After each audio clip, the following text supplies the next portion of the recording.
got a background in renewable energy. I'm also a trade unionist, trade union rep in my workplace.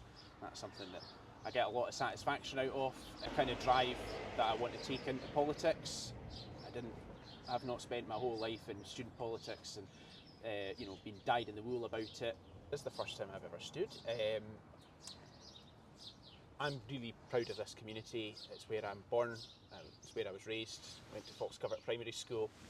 So it means a lot to be able to represent it, and I think being able to have a voice in the Labour government is part of that, and being able to represent this community inside that government, giving it a real voice, is something that people in Edinburgh West have not had before.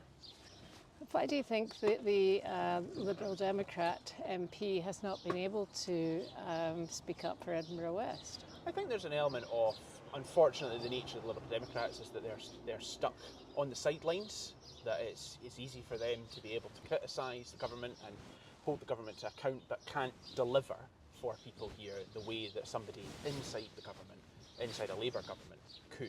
The country is falling apart at the seams, and so I think a Labour government is going to be directed around national renewal. It's going to be around identifying that there are fundamental issues with our economy, with our society, and working to address them in a positive, progressive way. What's the one thing that you think you could do here in this constituency which would improve people's lives?